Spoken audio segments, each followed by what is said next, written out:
제가 사역을 하다 보면요, 많은 사람들과 만납니다. 많은 사람들과 만나서 무슨 얘기 하겠습니까? 고민 얘기하시면 기도해드리고, 하나님 말씀을 통해서 또 세임 드리고, 그렇게 하는 거죠. 제가 할 수 있는 일, 뭐 일을 해결해 드릴 수 있겠습니까? 뭐가 있겠습니까? 응원해드리고, 다시 힘내시라고 말씀드리고, 또 제가 알고 있는 대로 경험이 있으면 간증해드리고, 이러는 거죠. 근데 그렇게 만나는 분들 중에 같이 기도하면 세임을 얻고 일어나시는 분들이 있어요. 그래서 새로운 삶도, 새로운 직장도, 또 매일매일 무료했던 삶 속에서 평범하지만 그래도 기쁜 일상을 하루하루 맞이하시는 분들도 있어요. 하나님의 은혜죠. 참 감사한 일들입니다. 그런데 그 중에 일부 어떤 분들은 참 부정적으로 얘기하시는 분들이 있어요. 하실 수 있어요. 힘내세요. 하나님께 맡기세요. 그러면 아우 잘 모르겠어요. 안 될 것 같아요. 저는 늦었어요. 아무것도 해보지 않고 안 돼요. 해봤는데 안 돼요. 이런 말씀을 하시는 분들이 있어요. 안타까워요. 근데 그분들을 이렇게 시간이 지나서 다시 한번 살펴보면 열심히 신앙생활도 하시고 직장생활도 하시고 부부간에 화목하게 지내시는 분들이 있는 반면에 부정적으로 이야기하셨던 분들은 10년이 지나도 제자리 걸음이에요. 너무 안타깝지 않습니까? 그런 분들이 있어요. 여러분, 여기 있는 저희들도 누구에게나 그런 때가 있을 수 있습니다. 아, 끝났다. 이제는 끝났다. 그런데요, 성경에는 우리에게 이렇게 말하고 있어요. 하나님의 이야기는 끝나지 않았다. 아직도 하나님은 하나님의 이야기를 쓰고 계신다. 그래서 오늘 제목이 뭐예요? 같이 읽어볼까요? 시작! 아직도 진행 중이다. 뭐예요? 하나님의 일이. 오늘 본문 읽어보시니까 어떤 느낌이 드십니까? 제 혀가 이렇게 안 돌아가는지 몰랐어요. 너무 어려워요. 아들을 낳고 생전 처음 들어보는, 읽어는 봤겠지만 기억이 안 나는 이름들. 역대상은요, 족보를 기록하고 있습니다. 오늘 본문의 족보는요, 족보 이상의 의미가 담겨 있어요. 이 역대상은 바벨론의 포로기에 이스라엘 백성들이 잡혀갔다가 이제는 해방되어서 포로기 이후에 다시 예루살렘으로 돌아왔을 때 과거의 이스라엘을 회상하면서 새롭게 기록한 책이에요. 옛날에 했잖아. 하나님이 창조하셨어. 하나님이 이 민족을 다스리셨어. 옛날에 우리의 그 조상 중에 다윗 왕이 있는데 그 왕의 자손들은 이렇게 많았어. 그때 우리가 예루살렘의 성전에서 예배드릴 때 얼마나 흥망했는 줄 알아? 그러니까 우리 포로로 이제 해방되었으니 다시금 그때를 생각하면서 우리의 신앙의 정체성을 회복하자. 우리 다시 한번 예배를 회복하자. 다시 한번 하나님과의 관계를 회복했으면 좋겠어. 이걸 알려주기 위해서 다시금 기록한 책이 바로 역대상. 여러분, 다윗의 후손들이 쭉 나열되고 있어요. 하나님이 다윗의 혈통을 통하여서 어떤 일을 하셨는지, 그 역사가 계속 멈추지 않고 진행되어서 오늘날 지금 우리에게도 이어지고 있는 줄 믿습니다. 아멘. 여러분 다시 우리 본문을 좀 생각해 볼게요. 정말 많은 이름들이 나왔어요.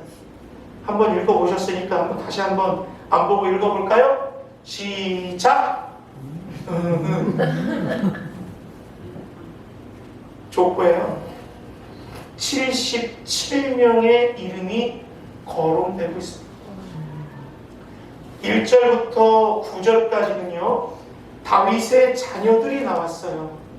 특별히 1절에서 6절까지는요, 헤브론에서 낳은 아들들의 이름이 기록되어 있고요. 그 이후에는 예루살렘에서 낳은 아들들 13명과 딸이 기록되어 있습니다. 그리고 10절부터 24절까지 솔로몬을 시작해서 이스라엘의 왕좌를 앉았던 그 왕들의 이름이 쭉 거열되고 있습니다. 여러분, 다윗의 자손 중에요, 지금 3장, 역대상 3장에만 기록되어 있는 77명 중에 하나님께 쓰임받았던 인물은 극히 일부입니다. 우리가 잘 아는 솔로몬, 그죠? 솔로몬은요, 하나님께 1000번제를 드리고 무엇을 줄까 했을 때, 하나님, 이 나라를 잘 다스릴 수 있도록 지혜를 주십시오. 지혜도 받고 그 나머지 것도 다 받았어요. 그러니까 이 솔로몬 얘기 가지고 금도끼, 은도끼가 나왔나 모르겠습니다. 그런데 다윗이요, 후반부에는 하나님을 떠나기도 했죠. 그래도 솔로몬은 하나님께 쓰임받아서 성전도 건축했어요. 아사왕도요, 하나님 앞에 쓰임받았어요. 하나님 보시기에 선과 정의를 행하고 우상을 제거했다, 성경에 기록하고 있고요. 여호사밧도 하나님 보시기에 아주 깨끗한 왕의 자리를 지켰습니다. 신앙의 개혁을 했어요. 우리가 또 특별히 좋아하는 왕 중에 히스기야 왕은요, 종교 개혁을 일으켜가지고 하나님 모든 우상을 제거하고 하나님 앞에 귀하게 쓰임 받았습니다. 그래서 성경에 역대하 31장 21절에 이렇게 기록하고 있어요. 그의 행사가 형통하였다. 이 정도로 칭찬받은 왕이 히스기야. 요시야도 그랬고요. 또 스룹바벨은요, 포로기에서 돌아왔을 때 성전 재건에 앞장섰던 왕이 바로 스룹바벨. 몇 안 돼요, 77명 중. 그런데 하나님이 보시기에 악을 행한 왕들이요, 족보에 선을 행한 사람보다 더 많아요. 르호보암, 요아람, 아하시야, 암몬, 여호와김, 시드기야, 여호와김, 모두 보면요, 우상을 섬기고 하나님을 떠나버렸어요. 그리고 선지자들의 경고를 무시하기도 했고요. 자기 아들을 우상에 바친다고 불 속에다 집어넣은 왕도 있어요. 근데 그 중에 최고는요, 므낫세예요. 히스기야의 아들인데요, 아버지의 종교 개혁을 무효야! 이렇게 해서 다시금 우상을 섬겼어요. 이 왕 중에 가장 악한 것을 나열하면 므낫세가 기록한 건요, 종합 선물 세트예요. 악한 것에 대한 종합 선물 세트. 그런데 우리 역대상 왜 기록했다고 말씀드렸죠? 포로로 살다가 다시 돌아왔으니 우리가 다윗 왕을 통해서 역사하셨던 것들을 본받고 우리가 신앙을 회복하자, 이런 의미에서 역대기를 다시 썼다고 했는데, 지금 보니까요, 악한 왕들이 더 많아요.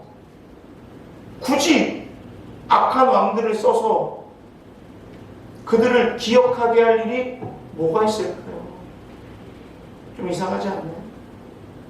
그래서 이것도 한번 우리가 족보 속에서 숨겨져 있는 의미를 찾아볼 때 살펴보기를 원합니다. 여러분, 많은 왕들이 우상 숭배를 한 왕도 있고 하나님을 잘 섬긴 왕도 있는데, 결국은 오늘 읽은 본문은 사람 이름밖에 안 나왔다라는 겁니다. 지금부터 족보 속에 담겨져 있는 그 뜻을 한번 말씀드리겠습니다. 첫 번째는요, 하나님은요, 다윗 왕에게 약속하신 약속을 지키셨다라는 걸 발견할 수 있어요. 무슨 얘기일까요? 사무엘하 7장 한번 보여주실래요? 자, 다 같이 한번 12절부터 17절까지 읽겠습니다. 시작. 내 손이 서서 내 조상들과 함께 우리되 내가 내 명령을 내 씨를 내 뒤에 세워 그들을 나라를 경고하게 하리라. 그는 내 이름을 위하여 집을 건축할 것이요 나는 내 나라 어디를 영원히 경고하게 하리라. 나는 그에게 아버지가 되고 그는 내 아들이 되리니 그가 만일 죄를 범하면 내가 사람의 막대기와 인생의 특징으로 징계하려니와 내가 내 앞에서 물러나게 한 사울에게 내 은총을 빼앗은 것 같이 그에게서는 빼앗지 아니하리라. 내 집과 내 나라가 내 앞에서 영원히 보존되고 내 왕위가 영원히 경고하리라 하셨다. 나단이 이 모든 말씀과 이 모든 계시대로 다윗에게 말하느니라. 아멘. 이 족보의 숨은 의미는요, 하나님께서 나단을 통하여서 다윗에게 약속하신 그 약속이 그대로 이루어졌다라는 것입니다. 하나님은 우리에게 약속하신 그대로 지키시는 분이에요. 다윗에게 말씀하셨어요. 내 수완이 다 되어 너의 조상들에게 돌아가더라도 내 몸에서 난 씨로 말미암아 이 나라를 견고하게 하겠다. 사울 왕에게 뺏어서 너에게 이 왕권을 줬지만 너희 자손들에게 이 나라를 맡길 때에는 사울에게 뺏었던 것처럼 뺏지 않을게. 하나님이 보셨을 때는 악을 행했던 왕들에게 100번도 왕위를 뺏었어야 돼요. 사울보다 더 악하거든요. 그러나 이 이스라엘 백성들이 다시금 역사를 쭉 돌아보니까 이거였어. 하나님은 다윗과 약속하신 걸 신실하게 지키신 분이었어. 이걸 발견한 거야. 그래서 이 백성들에게 잘못한 왕들을 바라가 아니라 이 족보 속에서 잘못하더라도 약속을 지키신 하나님을 좀 발견해봐. 그러니까 이 하나님과 우리가 관계를 회복해야 돼.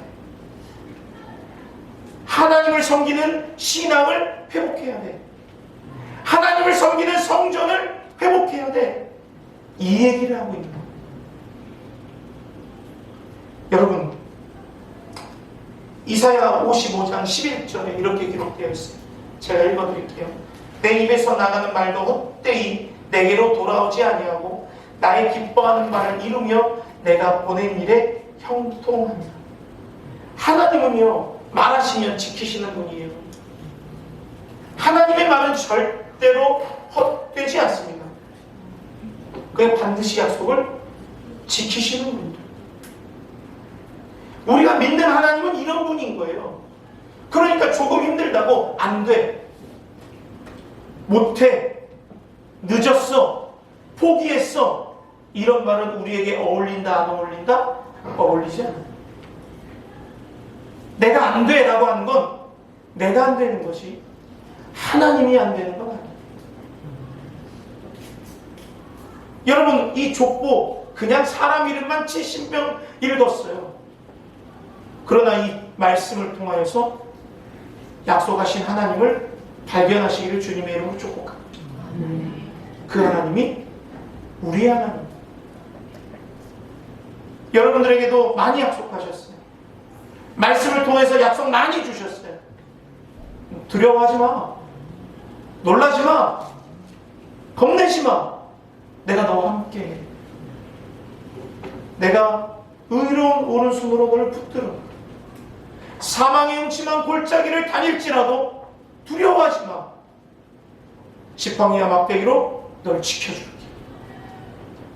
사랑하는 여러분, 우리의 하나님은 반드시 약속을 지키시는 분입니다.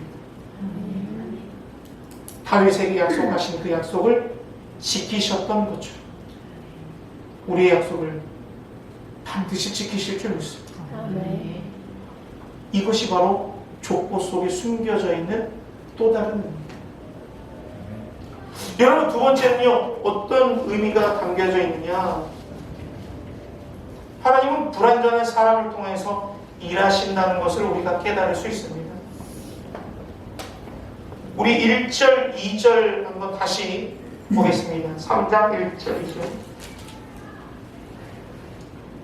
한번 읽어보겠습니다. 시작. 다윗이 헤브론에서 낳은 아들들은 이러하니 맏아들은 암몬이라 이스라엘 여인 아히노함의 소생이요 둘째는 다니엘이라 갈멜리엘 아비가일의 소생이요 셋째는 압살롬이라 그 수는 갈멜의 딸 마가의 아들이요 넷째는 아도니아라 하기세.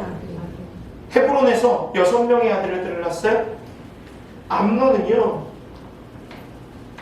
이복 동생 다말을 범했습니다. 그래서 압살롬한테 죽임을 당합니다. 또 압살롬은요, 이 일에 아무 말도 하지 않던 아버지께 원한을 가지고 반역을 합니다. 그래서 결국 죽게 돼요. 그리고 넷째 아들이요, 아도니아는요, 자기가 스스로 왕이 되려고 하다가 죽습니다. 여러분 보세요. 다윗의 아들들 깨끗합니까? 그렇지 않아요. 솔로몬 깨끗합니까? 후궁하고 첩까지 해서 몇 명이라고요? 1000명이에요. 1000명. 그 밑에 자녀들은요, 그 후손들은요, 하나님 보시기에 엄청난 악을 행한 왕들입니다. 그런데 우리가 여기서 발견해야 될 것은 이런 악한 왕들 속에서도 하나님은 자신의 계획을 이끌어 가신다는 겁니다. 여러분, 여기 있는 왕들에 비해서 우리가 그렇게 잘난 것은 없습니다. 똑같아요. 죄가 크던 작던 그 죄는 똑같은 죄값입니다. 우리 자신을 돌아봤을 때 실수투성이죠. 깨끗하지 않아요. 그래서 로마서 3장 10절에 이렇게 기록해요. 의인은 없다. 하나도 없다. 그 밑에 23절에 모든 사람은 죄인이다. 그래서 하나님께 못 간다. 왜 기록되어 있는 죄 지은 왕들이나 우리나 다를 바가 없다 이거예요. 그런데 하나님의 은혜로 예수 그리스도를 통해서 그리스도로 말미암아 우리가 의롭다 칭함을 얻은 것뿐이죠. 여러분, 얼마 전에 대통령 선거가 끝났습니다. 그런데요, 후보들을 보거나 양당을 보면 그렇게 양쪽을 다 봤을 때 정말 속 시원하게 깨끗하다 말할 곳은 사실 없어요. 여기보다 여기가 좀 낫다 이렇게 선택하신 거지. 여기가 잘났네, 여기가 확실히 깨끗해 라고 하는 사람들은 아무도 없다라는 거예요. 고집불통이죠. 소통 불가죠. 권력을 위해서 서로 싸우고 피하고 힘 모으고 숨고 하는 건 죄인은 그 모습 그대로 똑같단 말이에요. 그러나 대통령은 선출됐어요. 역사 속에서 하나님께서 선출돼서 불완전한 사람을 통해서 일하셨던 것처럼 하나님은 우리나라를 지키시고 일하실 줄 믿어요. 어떤 사람은 나라의 절반은요, 이 사람이 됐으니까 나라가 망한다, 저 사람이 되면 나라가 망한다. 아니요, 우리나라는 안 망해요. 왜? 하나님이 이 나라를 붙잡고 계시기 때문입니다. 여러분들의 삶도 안 망해요. 왜요? 하나님이 우리와 함께 하시기 때문이에요. 그러니까 이스라엘 백성들이 발견한 게 이거예요. 아, 실수해도, 죄를 범해도, 넘어져도 하나님은 하나님의 이야기를 쓰고 있구나. 결국 다윗을 통해서 예수 그리스도를 이 땅에 보내주시는 그 길에 악한 자도 하나님은 쓰시는구나. 이걸 발견하게 되는 거예요. 여러분, 실수하셔도 괜찮아요. 넘어지셔도 괜찮아요. 그래도 하나님은 우리를 사용하십니다.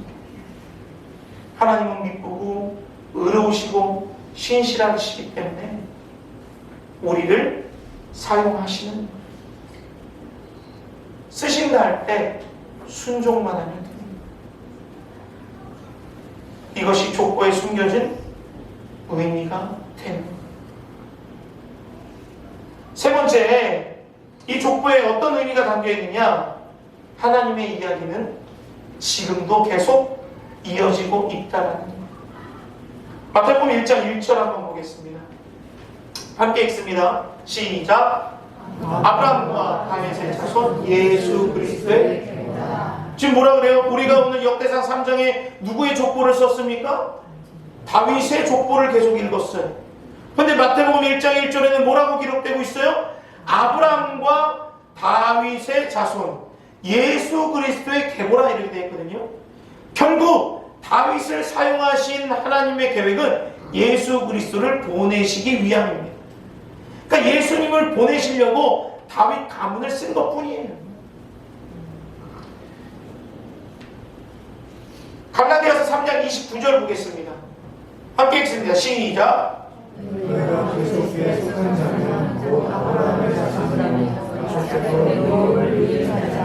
너희가 그리스도께 속한 자라면, 여러분 그리스도께 속하셨습니까? 예수 그리스도께 속했다면 아브라함의 자손이라는 거예요. 아브라함의 자손이면 누구의 자손인 거예요? 다윗의 자손인 거예요. 다윗의 자손은 예수 그리스도의 자손이라는 거예요. 그 유업을 입었다. 예수는요, 혈통의 계보를 이었지만 예수 그리스도께서 죽으시고 살아나심으로 말미암아 우리는 믿음의 계보를 걸어가고 있는 겁니다. 할렐루야. 이것 때문에 다윗의 가문을 쓰시는 것이죠. 우리는 예수 그리스도의 계보를 통하여 믿음의 유산을 받아 지금 하나님은 우리를 통해서 계속적으로 역사를 쓰고 계신다라는 겁니다. 여러분 이해되십니까? 여러분, 하나님은요 지금도 우리를 통해서 하나님의 족보를 계속 쓰고 계세요. 요한복음 1장 12절이에요. 다 같이 읽습니다. 영접하는 자, 곧 그 이름을 믿는 자들에게는 하나님의 자녀가 되는 권세를 주셨다. 우리를요 구속하셔서 그 구속사역에 참여시키고 우리를 통해서 또 다른 누군가에게 복음이 들어가고 그들이 예수 그리스도를 영접하고 하나님의 자녀가 되도록 우리를 지금도 사용하고 계신다라는 겁니다. 아멘. 아멘. 지금 이게 하나님의 역사예요. 오늘 역대상 3장에 기록한 다윗의 족보는 끝났을지라도 다윗의 족보는 예수 그리스도를 통해서 계속적으로 쓰여지고 있고 성경책에는 기록되지 않더라도 우리의 믿음의 계보가 이어지는 우리의 족보는 지금도 하늘에 기록되고 있는 것입니다. 사랑하는 여러분, 여러분을 통해서 하나님의 나라가 확장되고 있다. 이것이 지금 오늘 3장 족보에 기록되어 있는, 숨겨져 있는 비밀인 줄 믿습니다. 여러분들 쓰고 계세요. 다윗의 계보를 통하여 예수 그리스도를 보내주시고 예수 그리스도를 통해서 우리를 불러주실 뿐만 아니라 우리를 사용하셔서 아직도 믿지 않는 다음 세대, 옥산 땅에 숨겨져 있는, 지금 쉬고 있는 방학 중인 방학생들, 가난한 성도들, 아니 이 땅에 아직 한 번도 예수 그리스도의 복음을 듣지 못한 자들, 그들에게 믿음이 계승될 수 있도록 우리를 사용하고 계십니다. 여러분, 우리가 부정하지 못하는 건요, 하나님의 자녀라는 겁니다. 하나님이 이스라엘 역사 속에서 함께 하셨던 것처럼 우리에게 반드시 약속을 지키시는 하나님이 되신 줄 믿습니다. 부족하지만 우리를 통해서 예수님의 계보를 이어가실 것입니다. 우리를 사용하셔서 하나님을 찬양하게 하실 것입니다. 이 일에 여러분 아직도 진행 중인 하나님의 일 가운데 순종하셔서 여러분들 늘 언제나 쓰임받는 충만 공동체가 되기를 주님의 이름으로 축복합니다. 찬양하겠습니다.